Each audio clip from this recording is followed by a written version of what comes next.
We begin with our media partners from thevoiceofoc.org for an update on what's happening this week in Orange County government and politics. Here to talk about issues in the news right now, we welcome the editor-in-chief for Voice of OC, Norberto Santana. How are you, Norberto?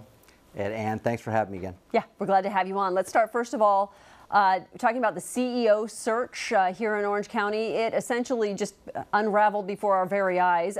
Government is largely in the hands of interim folks right now. We're going to kind of go down, who's doing what at this point. But let's start first of all and give us a little background on what happened with Ms. Waller and why that didn't work out. These are turning into the nastiest debates around. It all revolves around having this CEO pay her employee share for her pension, like much of the rank and file are doing. It's turned into a nasty debate, whether it's county attorneys, managers, supervisors themselves.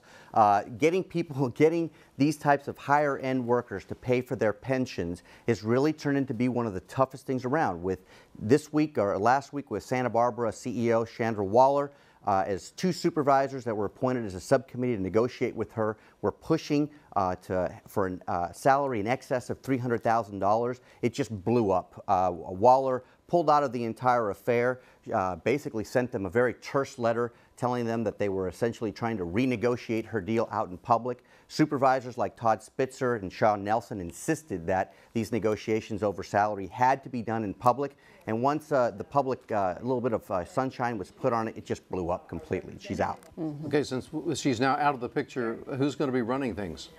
Well, this is the fascinating thing, is that we've almost gotten to the point, Ed, as you mentioned earlier, where we're at interim governmentville. It's CEO, public administrator, clerk, recorder.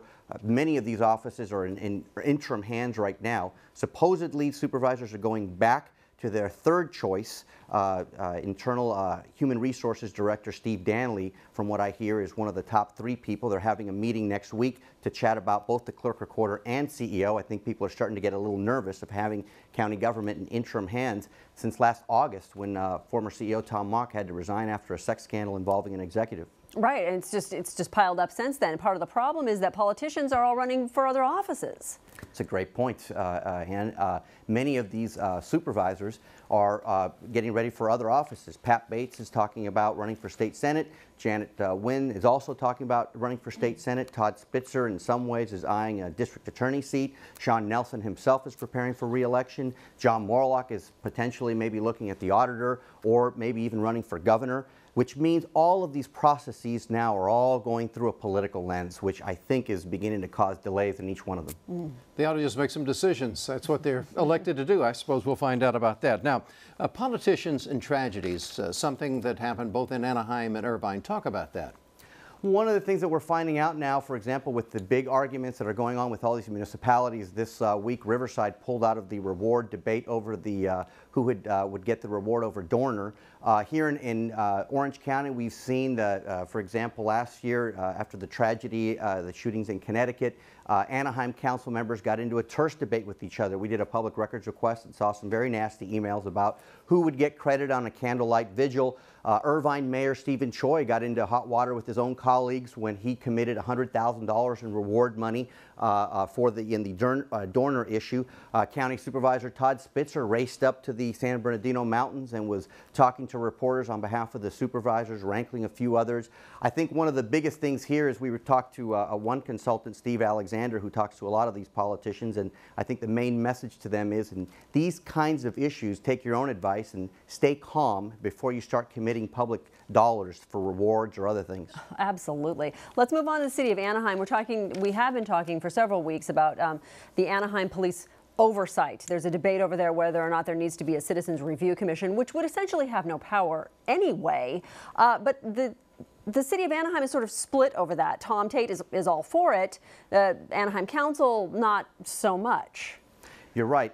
This is, again, a lot of the dysfunction that's taken over in Anaheim in terms of the city council. This week, the district attorney, Tony Rakakis, decided not to file charges against an officer that shot an unarmed Latino man who had been identified as a gang member.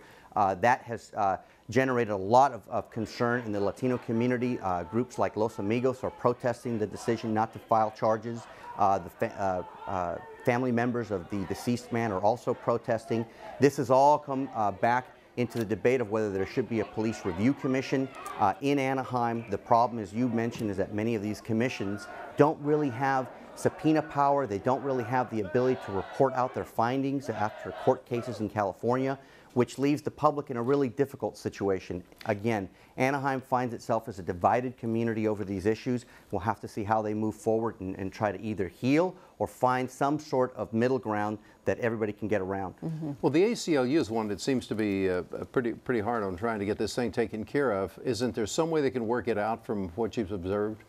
Well, the difficult thing in Anaheim, again, is, as you mentioned, the ACLU wants to see a civilian review commission. Their only ally in that city right now is the mayor, Tom Tate, who largely finds himself isolated with the rest of the city council in an extremely aggressive tack towards him. He's up for re-election soon, and I think it's expected that they will run someone against him. So I wouldn't exactly hold my breath to see a police review commission in Anaheim anytime soon. Okay, let's try and move on to one more topic before we let you go. Supervisors are really struggling with how to respond to the grand jury's scathing report of the Cal Optima. What's next for them?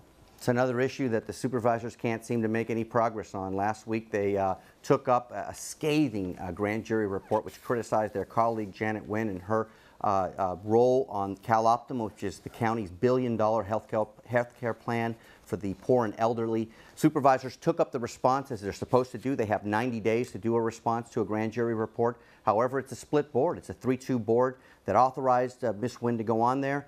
This week, they decided to do what government does a great job of, which is keep studying the issue. They appointed a subcommittee, and we'll have to see where they go from here. Very good. Thank you so Thanks, much, Norberto. Norberto. All right, for more information on these stories and other political news throughout Orange County, you can go to voiceofoc.org.